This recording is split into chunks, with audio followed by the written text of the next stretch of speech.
What's up guys, General Features coming back at you with an update with the Iran playthrough.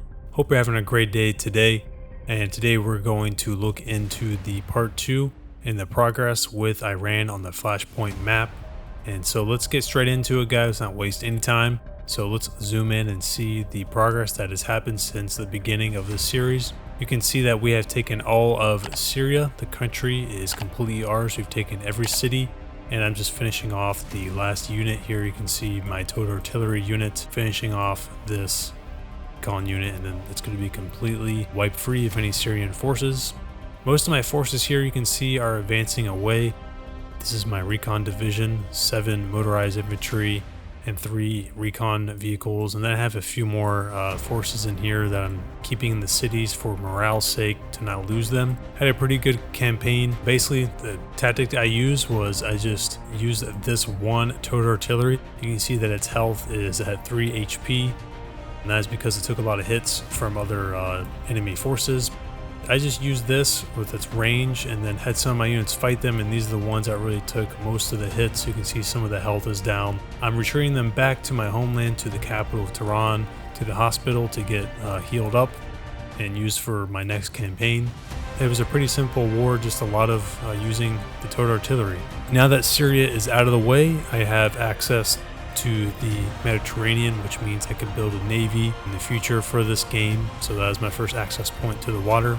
And then up in the north, I haven't really moved at all. I've just stayed put. And that's mainly because I have accepted Ukraine into my coalition, as well as Italy. So because Ukraine has joined the coalition, he has taken on Russia.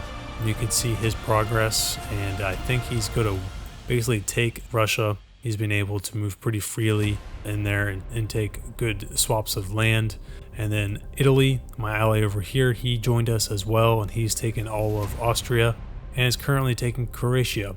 Once he takes that, I think that they're going to link up in Hungary, take these cities and this land and have a land bridge so they can work together.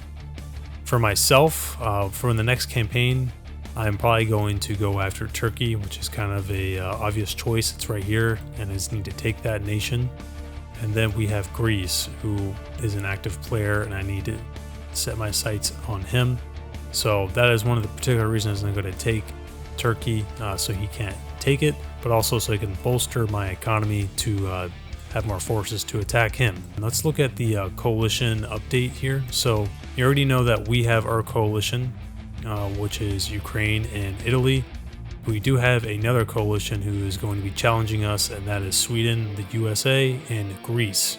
That is probably going to be our enemies for this match. So we're going to have to be dealing with Greece, who is conveniently located between Italy and I, and he is really all by himself when Sweden is up here. And you can see that Sweden has taken most of the Scandinavian land as well as Denmark, so he is on the mainland of Europe. But I believe because there's a river, yeah, he's not completely into Europe yet, but he's very close. He's getting there.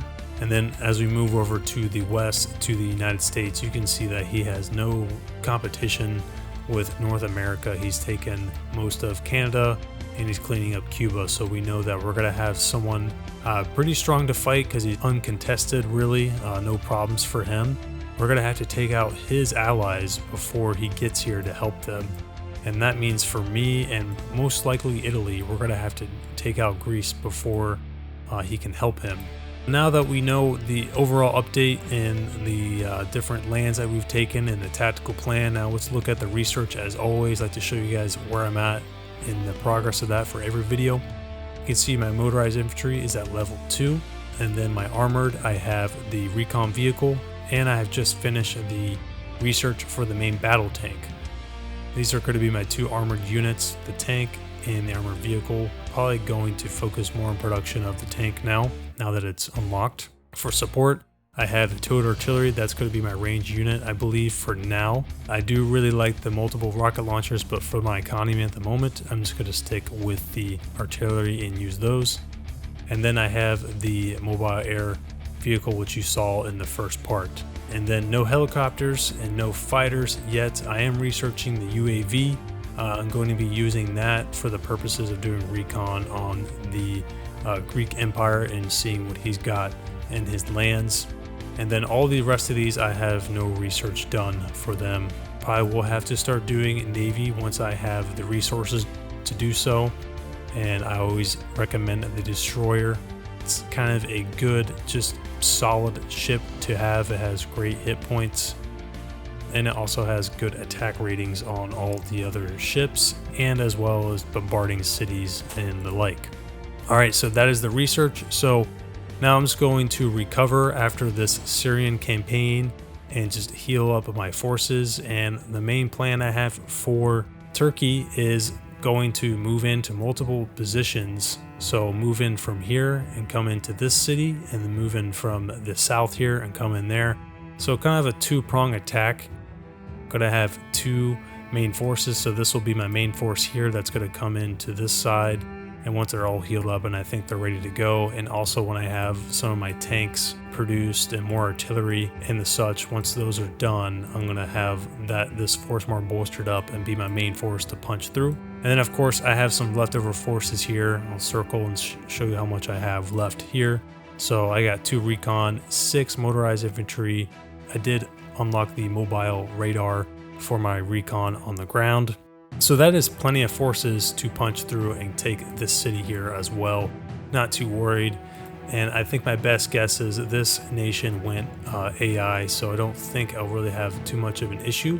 I just want to beat this guy before he gets stronger, because he is an active player. And I want to take out Greece as soon as possible. And then we're going to have to turn our attention to the active players of Sweden and also the USA. I don't think anyone else right now is active, so this is actually a decently active map. Flashpoint maps do often have players who go AI, but this one is more active than I've seen, surprisingly, which it doesn't seem like a lot, but proportionally compared to the World War III maps, this is almost the same proportion you see. You see a lot of people join, and then people go AI by day 10 or around that time. Hope this is helpful, guys. If you're going to be Iran or you're playing against Iran and you know some of the layout that he has that you're fighting against. Thanks, guys, for watching. Thanks for your support, and I will talk to you guys next time.